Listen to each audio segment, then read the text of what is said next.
Hello. Oh, Hey, everybody. Happy Super Bowl Sunday. It's February the 13th. we'll have this out on the Monday so people can watch it. Yeah, so you can watch it on Valentine's Day because you ain't got nothing else better to do. I was gonna say, but if we dropped it today, no one's gonna watch it, but everyone's watching the Super Bowl, No, exactly, bro. It's whatever. But they should be watching. Y'all should be watching because we're going to be talking about two very distinct and different records today. Some recommendations for y'all. First, bro, how you doing though, bro? How's your week? It's been a pretty good week, bro. I think school's been going good. Just been chilling. The music's been going good. Oh yeah, bro. Same. I feel like I'm moving a little bit too fast with the music. Like, I think this, next things I want to settle down and think about it more. I see, bro. I feel like I'm going a little too slow with the music, bro. I'm focused on like 3 or 4 different things at once. I'm like the opposite. You just got water or what? Yeah, I'm gonna be drinking today for the Super Bowl, so just agua. I started early. That's fucking just agua right now. I just woke up maybe an hour and a half ago too. I was fucking scrubbing the grill, took a shower. I'm about to go buy some ice for the chelas. You know what I'm saying? All that shit. I feel like the month's been going pretty slow though in February or the year. I don't know. February, it's been like a nice even pace for me. I feel good. Man, this year's fucking flying by for me, bro. But maybe it's because I don't do nothing all day. I do like 3 things and then I'm done with my day. I just wait to go to work. But my spring semester does start tomorrow on Valentine's Day. I'm falling in love with some books, you know what I'm saying? For real.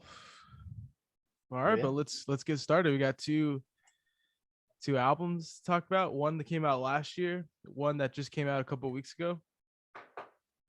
Absolutely. The one we're going to be talking about first is the one that came out last year.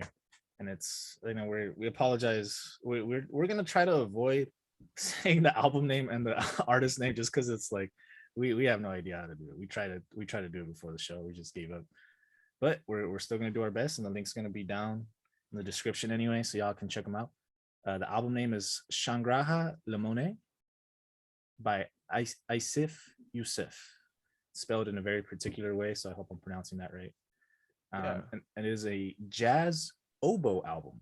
They oboe soloists in place of like a saxophone soloist or a trumpet soloist that is like par for the course for these types of records. And I absolutely love this album. It's by or at least I believe it was published by the Minaret recording company. Yeah, based out of California. They're like a newer jazz label that got some new upcoming artists that I've never heard of. We've heard this album from them, our first album from their record company, and very excited to see. I've never really listened to the oboe like that before. No, seriously, I didn't know that there was like a whole spectrum of oboe music.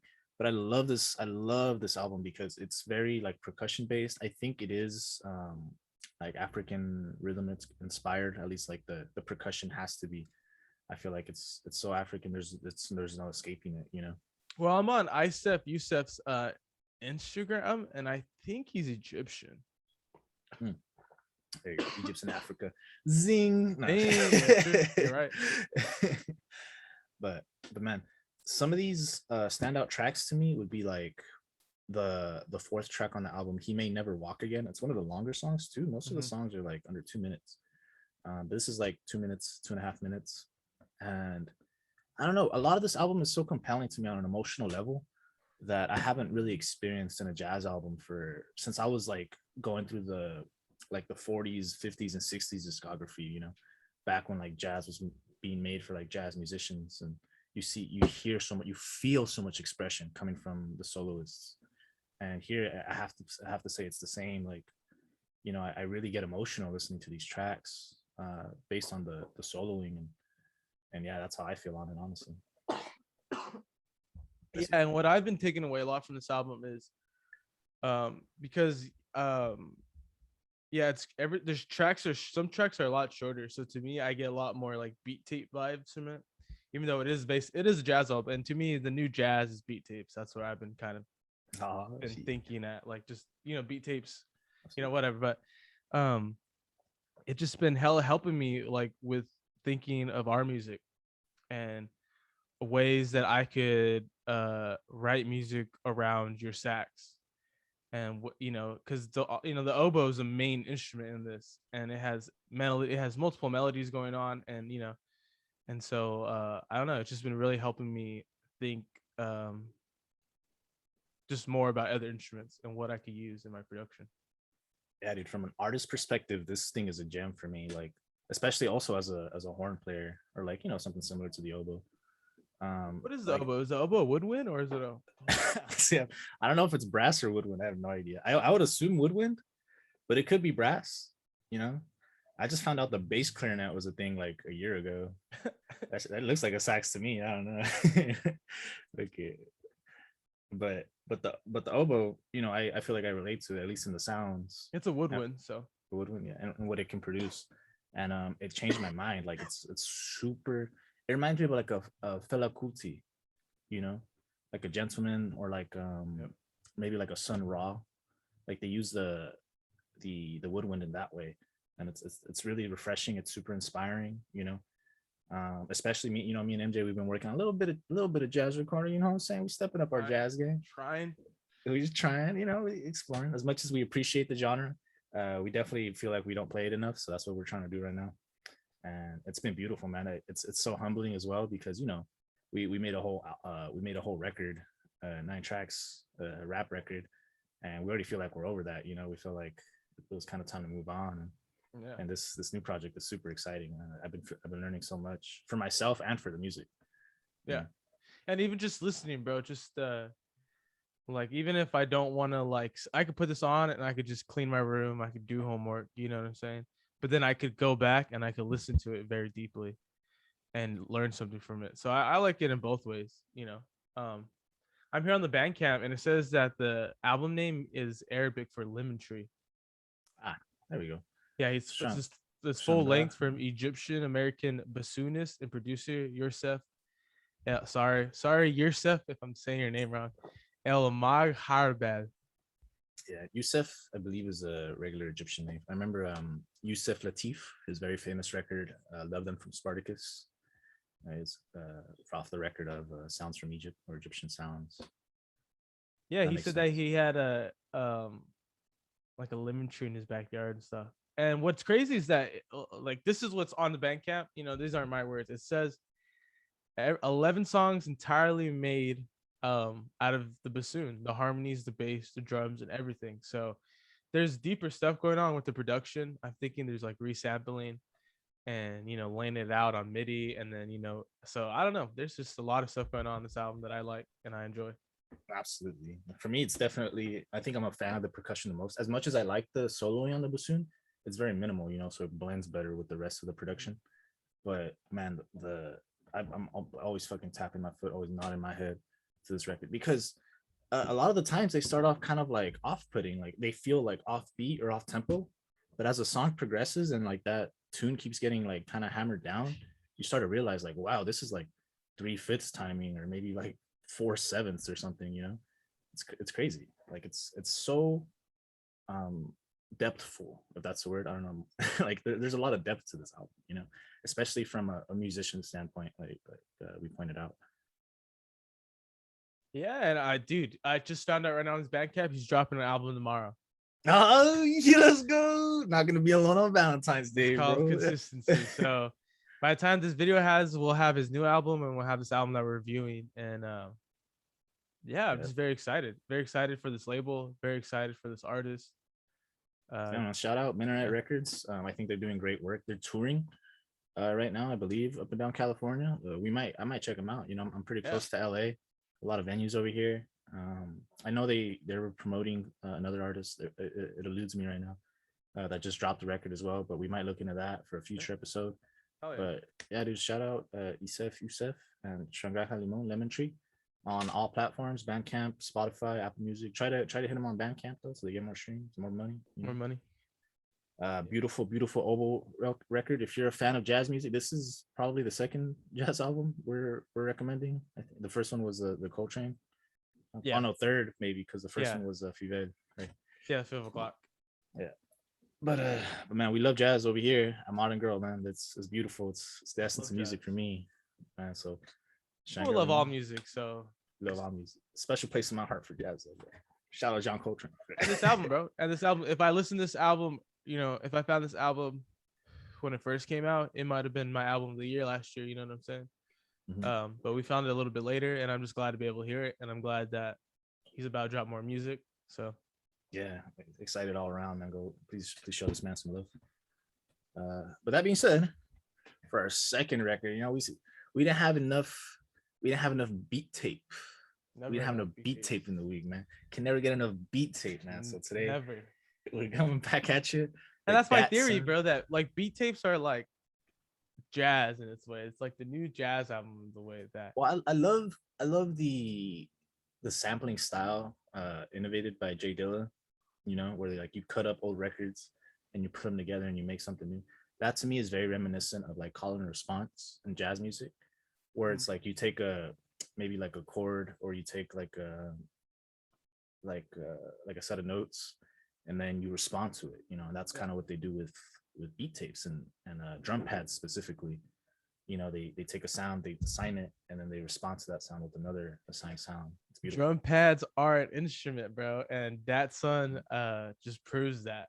There's plenty of other amazing finger drummers, but DATSUNN really shows. Yes, DATSUNN is very fluent in finger drumming. We're gonna coin that term if it's not already coined.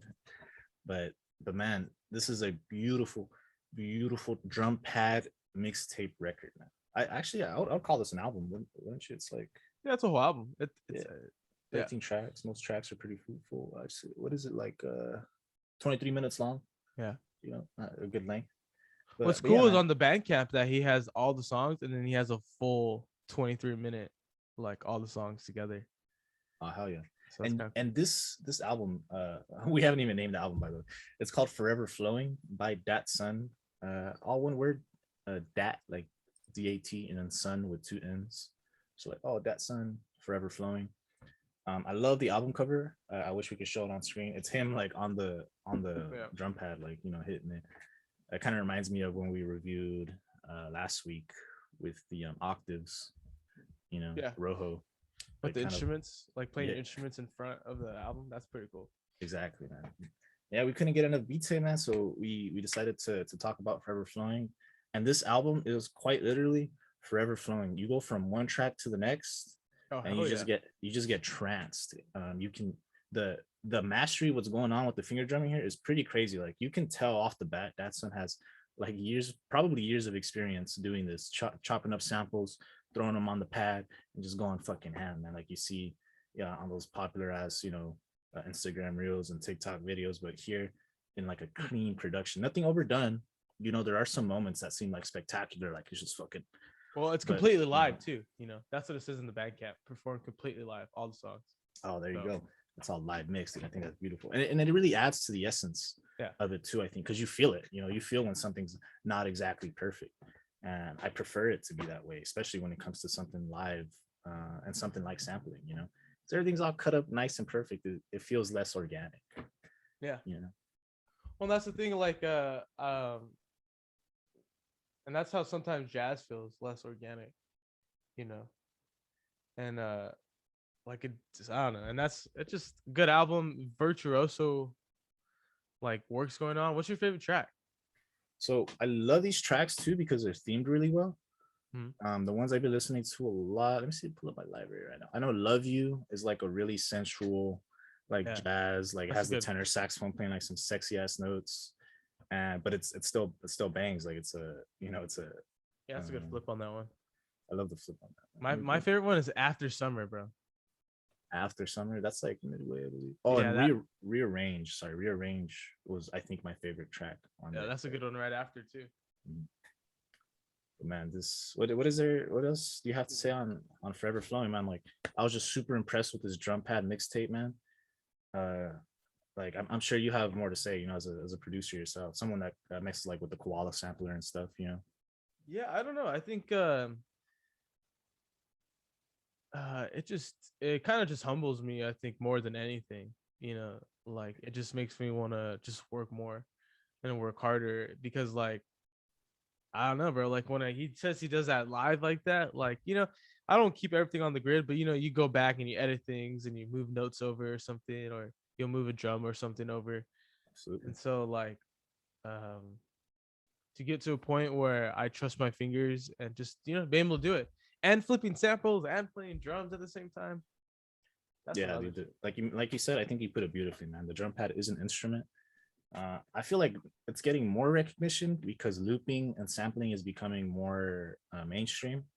And not like it hasn't been before, right? But in terms of like the production game, in terms of the just music social game, media, like yeah, like they make people more aware. You know what I'm saying? Mhm. Like, absolutely, and I think it's great, man. I love this movement because it's a fucking amazing tool. I love the drum pad so much. I love watching people work the drum pad. I love watching people just like chop up loops and put their favorite parts for effects. Like this man is like you mentioned as well, virtuoso in his craft. Yeah, he's from Ontario. He's I think he has kids like in a family. It's his first like full debut like playing live like that. I can see it came out 2022, but did it come out like last month or exactly when? It came out February 3rd or February 4th. My bad. Okay, yeah, album's been out for like about 10 days. And yeah, he uses just a bunch of samples from TrackLib. It's like a clearance, it like clears like the licensing. Cleared samples, Yeah, clear samples for you. And but just I think it's just another. If you're a fan of like Jay Dilla, Madlib, you could say the Alchemist. Every producer, bro. Every production, every production. Like if you like any producers that do sampling and this sort of work, like Jay Dilla comes to me specifically. Also like a Q-Tip, like that kind of stuff. You're into like that older, more like flowy, head nodding sort of thing, like always flowing, forever flowing sort of beats, man. We cannot recommend this album enough. It's so clean, it's so crisp, and it's done very well, man. Shout out DATSUNN, dude. Thank you for this music. This is beautiful to listen to and enjoy. Yeah, hell yeah. From a listening perspective and an artist perspective, man, this was like inspiration week for me because me and MJ were working on some tracks right now, and I've been trying to step up my sax game, and like listening to these, like getting ready for this episode, it like you mentioned earlier, man, it inspired me a lot to to practice my scales a little harder, like push a little harder once my lip gets tired. Like I love it, man. Music's beautiful for that reason. And that's why every time we say thank you to the artists on the show, like it's very genuine, not just from a listening perspective. Like we're not really critics. I don't consider us critics. No, I think it's more of an appreciation thing. Absolutely. We're just I don't think we'll ever put an album out here for us to bash. Like that's not what we're trying to do. You know what I'm saying? Yeah, like if we don't like an album, we're not gonna talk. Every album that we've talked about have inspired me in so many ways, and I'm so thankful. And I'm not a religious man, but music is religious to me. You know what I'm saying? It's like reading a new Bible verse every time I listen to something, or I don't know, whatever it is, the religious equivalent. Absolutely. Some albums for me are like spiritual experiences. And maybe we'll talk about those albums sometime. I mentioned with the John Coltrane episode that what is it? Love Supreme to me is like a very spiritual experience, and I'm not a religious person at all, but I hold that album very dear to me, just because of how it makes me feel. But yeah, you like.